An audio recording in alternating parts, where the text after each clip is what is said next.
다른 인생을 또 살게 되어지는 그런 말씀이기도 하죠. 먼저 오늘 본문 말씀 1절에 보면 예수님께서 게네사렛 호수에 계신 것을 볼 수가 있습니다.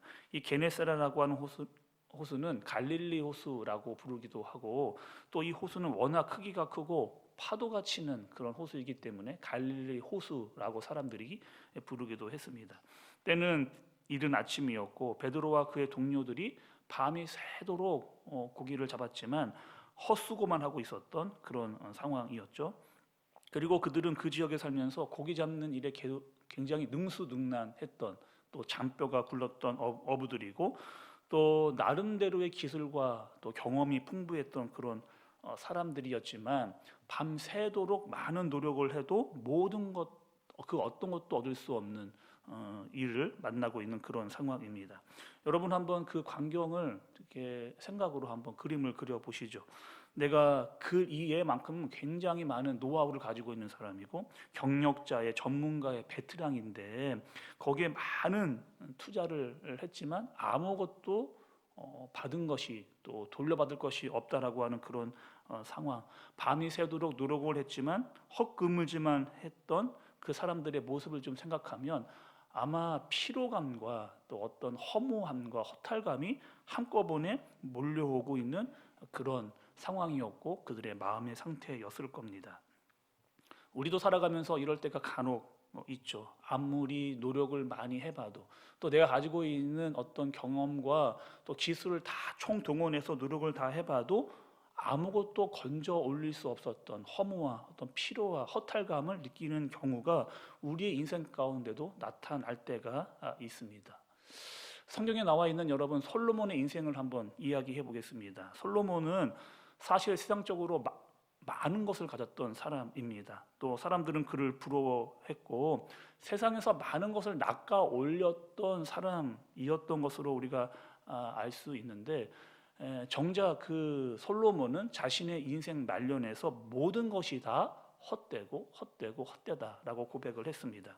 전도서 2장 11절의 말씀을 보니 그 후에 내가 생각을 해본즉 내 손으로 한 모든 일과 내가 수고한 모든 일들이 다 헛되어 바람을 잡는 것이며 해 아래서 무익한 것이로다 라고 솔로몬은 그렇게 고백하면서 많은 것을 얻었지만 자신의 인생은 참 허무한 인생이었다라고 고백을 하는 것을 볼 수가 있습니다.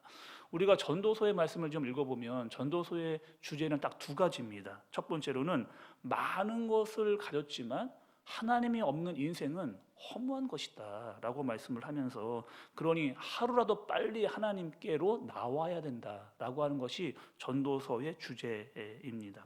솔로몬이 인생 말년에 깨달은 것은 내가 자꾸 이 깊은 허무를 느끼는 것은 하나님께로부터 멀어졌기 때문에 이 허무함이 자꾸 내 인생 가운데 찾아오는 것이다 라고 깨달은 거죠.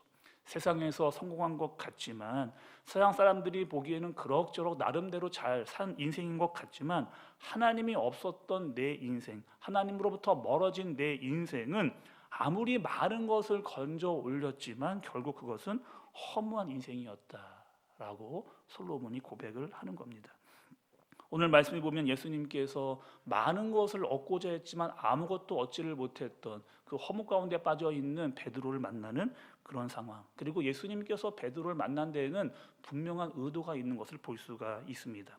오늘 말씀 4절의 말씀을 보면 말씀을 마치시고 시몬에게 이르시되 깊은 데로 가서 그물을 내려 고기를 잡으라 라고 말씀하셨습니다.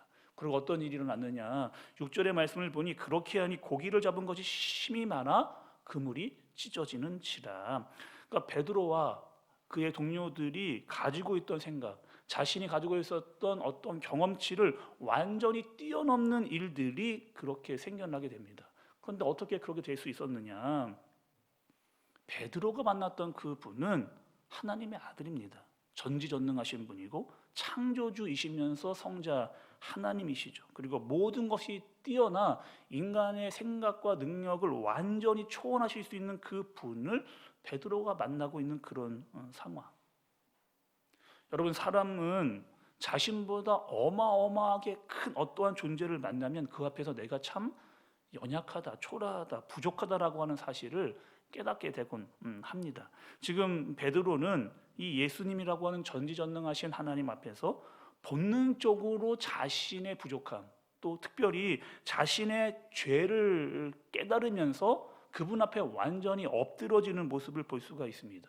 그리고 예수님의 호칭이 바뀌게 되는데, 처음에는 선생님이라고 불렀던 이 베드로가 이 예수님을 이제 주여라고 하는 고백을 하는 것을 오늘 본문에서 볼 수가 있죠.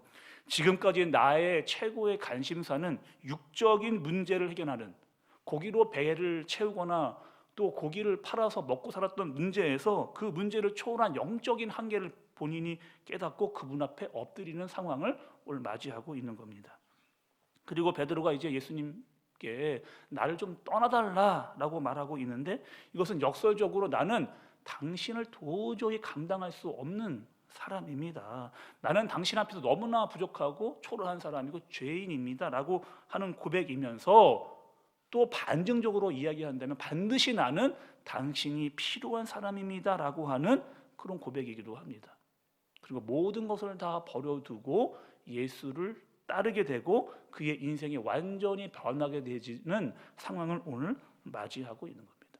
그리고 그 예수님의 부르심 앞에서 자신의 소명을 발견하는 시간이기도 하는 겁니다.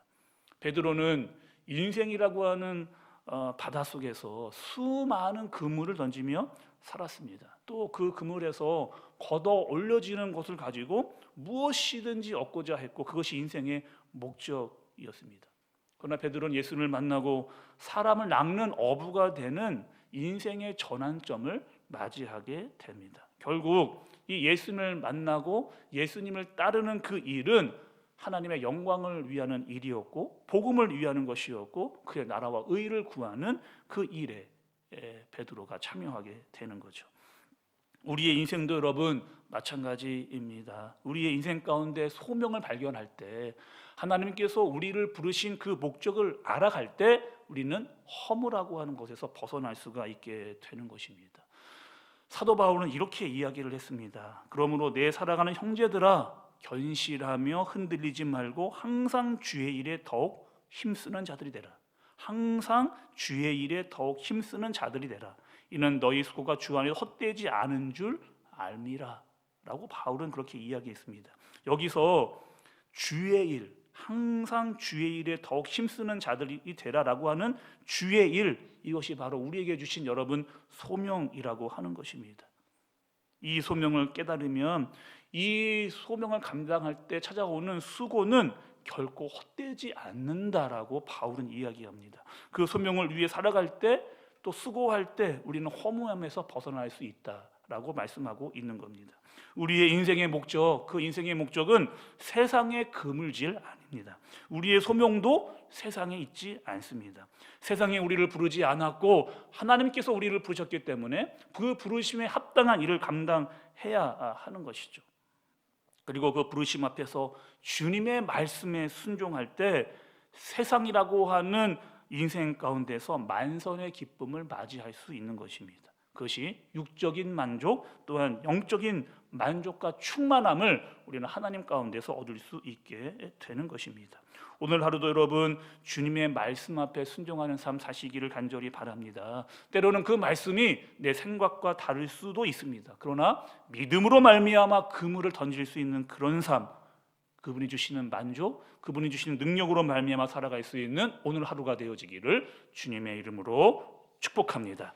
기도하겠습니다. 하나님 아버지, 우리는 인생이라고 하는 바다 위에